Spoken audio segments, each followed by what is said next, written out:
भारत में जब ब्रिटिशर्स का राज था तब ब्रिटिशर्स ने भारत में मुकेश मिल्स को बनवाया था। ये मिल भारत में इंडस्ट्रियल रेवोल्यूशन का एक बड़ा पार्ट और इससे काफी ज्यादा प्रोडक्शन भी हुआ था। लेकिन 112 साल बाद यानी 1882 में इस मिल में एक शॉर्ट सर्किट होने की वजह से पूरे मिल में आग लग गई। इसकी वजह से यहाँ पर काम कर रहे सारे के सारे मजदूर चीखते चिल्लाते जिंदा इस मिल में जल गए। इस घटना के बाद मिल को कुछ दिनों तक बंद रखा गया, लेकिन उसके बाद वापस से इस मिल को सुधरवाया गया। वापस से इस मिल में काम चलने लगा और मजदूर वापस से आने लगे। लेकिन कुछ समय के बाद एक दिन सब लोग अपना काम कर ही रहे होते हैं, तभी अचानक से वापस से इस मिल में बहुत भयंकर आग लग जाती है। बाहर का गेट सिक्योरिटी रीजंस की वजह से बंद था, जिसकी वजह से सारे के सारे लोग चीखते चिल्लाते हुए उस आग में जिंदा जलकर मर गए। इस घटना के बाद आज भी अगर कोई उस मिल के पास से गुजरता है तो उसे बहुत ही अजीब से एक्सपीरियंस फील होता है, जैसे बहुत लोगों की आवाजें आती है, किसी की प्रेजेंस फील होना। इनफैक्ट कुछ लोग तो ऐसा बताते हैं कि जब वो इस मिल के पास से गुजर रहे होते हैं तो उन्हें ऐसा फील होता है कि उनके साथ साथ कोई और भी पीछे चल रहा है। और ये एक्सपीरियंस एक नॉर्मल इंसान के लिए बहुत ज्यादा डरावना होता है गाइस। अब 2007 में एक हॉरर मूवी की शूटिंग हो रही होती है, जिसमें एक एक्ट्रेस को डर का एक्सप्रेशन दिखाना था। अब काफी कोशिश करने के बाद भी ऐसा कई बार होता है कि हम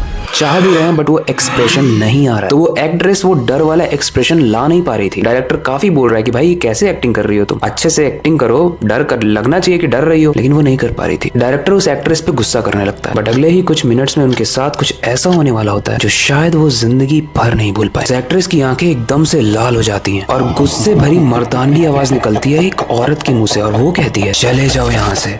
डायरेक्टर को लगता है शायद वो मजाक कर रही होगी या फिर डायरेक्टर उस पर गुस्सा हुआ इसलिए ऐसा बोल रही होगी, लेकिन ये कोई मजाक नहीं था, ये आने वाले मुसीबत का संकेत था। वो फिर से डायरेक्टर से कहती है चले जाओ यहाँ से। इसी के कुछ देर बाद एक्ट्रेस बहुत नॉर्मल हो जाती है और उसे कुछ भी याद नहीं होता। वो बहुत कंफ्यूज होती है कि मैं तो अभी एक्टिंग कर रही थी डर लगने की, अब लोग कह रहे हैं कि मैंने लोगों को डराया।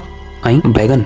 इस घटना पे नजर पड़ती है इंडिया के सबसे बड़े पैरानॉर्मल एक्सपर्ट्स। जिनको नहीं पता उन्हें बता दूं कि पैरानॉर्मल एक्सपर्ट्स वो होते हैं जिन्हें भूतों के बारे में काफी ज्यादा नॉलेज होती है, जो भूतों से बात कर पाते हैं और उन्हें भगा भी पाते हैं। और हमारे इंडिया के सबसे फेमस पैरानॉर्मल एक्सपर्ट हैं गौरव तिवारी, जो कि अपनी लाइफ में अब तक काफी ज्यादा मिस्ट्रीज और हॉरर वाले प्लेसेस को सॉल्व कर चुके थे। गौरव एक काफी लॉजिकल इंसान थे, इसलिए उन्होंने इस घटना को बहुत ही हल्के में लिया, लेकिन उन्हें नहीं पता था कि मुकेश मिल्स को हल्का लेना शायद उनकी जिंदगी को एक अंत की तरफ ले जा रहा था। दिसंबर 2014 गौरव तिवारी उनकी टीम के सिद्धार्थ, अमेरिका से बुलाए हुए पैरानॉर्मल एक्सपर्ट्स रॉब, जी न्यूज के एक रिपोर्टर निखिल के साथ 2 लोग और यानी टोटल 6 लोग लेकर अंदर इन्वेस्टिगेशन करने गए। अब जब वो अंदर जा रहे होते हैं तो गेटमैन उनसे कहता है कि अंदर से कल गाने बजाने की आवाज आ रही थी, लेकिन कोई था नहीं यहाँ पे। अब ये लोग ऑब्वियसली क्योंकि एक्सपर्ट्स थे तो उनकी बात को सीरियस नहीं लेते हैं, गेटमैन की बात को सीरियस नहीं लेते हैं, अंदर बढ़ते जाते हैं। और जैसे जैसे वो अंदर बढ़ रहे हैं गाइस, अंधेरा हर कदम के साथ बढ़ता जा रहा है और उनके पास बस गिनी चुनी फ्लैश लाइट्स थी जिससे वो रोशनी देकर आगे बढ़ रहे थे। अभी सिद्धार्थ यानी गौरव तिवारी के साथ जो एक्सपर्ट आया था, उसे एक बिल्डिंग के सामने ब्लैक कलर में कोई इंसान दिखाई देता है और फिर गायब हो जाता है। उन लोगों को समझ में नहीं आता है कि क्या हो रहा है। तभी गौरव बोलता है कि रुको,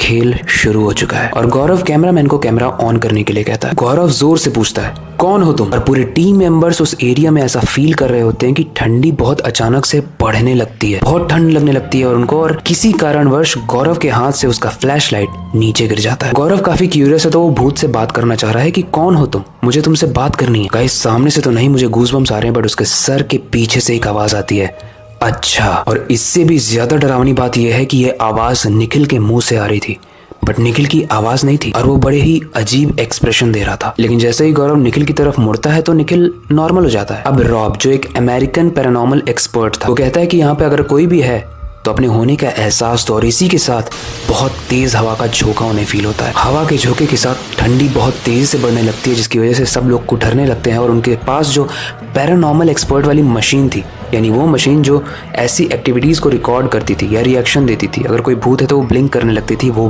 ब्लिंक करने लगी। फिर रॉब कहता है कि अगर तुम मेल हो तो 1 लाइट ब्लिंक करो और अगर तुम फीमेल हो यानी लड़की हो तो 2 लाइट ब्लिंक करो, और तभी 2 लाइट ब्लिंक होने लगती है। रॉबिन पूछता है तुम्हारी मौत कैसे हुई, लेकिन इस क्वेश्चन की कोई भी आवाज नहीं आती है। उन्हें बस एक आवाज आती है कि 2 साल के बाद तुम में से किसी एक को मैं मार दूंगी। इसके बाद उस भूत ने रिस्पांस देना बंद कर दिया, जिसके बाद उसी टीम के 6 मेंबर्स में से कुछ मेंबर्स इसे रब्बिश मारने लगे। वो मानते थे कि वो बस मजाक कर रही थी, लेकिन उसमें से कुछ लोग सीरियस भी मान रहे थे। एंड गाइस 2 साल के बाद गौरव तिवारी यानी जो इंडिया के पैरानॉर्मल एक्सपर्ट्स थे, उनकी एक मिस्टीरियस तरीके से मृत्यु हो गई। जब उनकी फैमिली से पूछा गया, गौरव तिवारी की फैमिली, कि क्या आपने कुछ ऐसा एक्सपीरियंस किया जो कि एक अनयूजुअल एक्टिविटी थी, जो कि बाकी दिनों से डिफरेंट था गौरव तिवारी का, तो उनकी वाइफ बताती हैं कि काफी ज्यादा नेगेटिव रहने लगे थे और अजीब अजीब से एक्सप्रेशंस बना रहे थे। एंड गाइस, ये वही एक्सप्रेशंस थे जो निखिल ने मुकेश मिल्स में बनाए थे, जो एक्ट्रेस ने मुकेश मिल्स में बनाए थे। एंड अब वो एक्सप्रेशन गौरव तिवारी की मौत का जिम्मेदार बन गए। गाइस, वैसे तो गौरव तिवारी जो मिस्ट्री के एक्सपर्ट थे, इंडिया की पैरानॉर्मल एक्सपर्ट थे, वो अपने आप में काफी सारी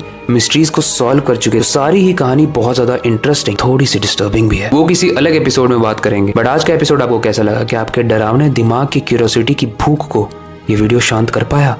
और इनफैक्ट अगर नहीं भी शांत कर पाया है तो नेक्स्ट एपिसोड जरूर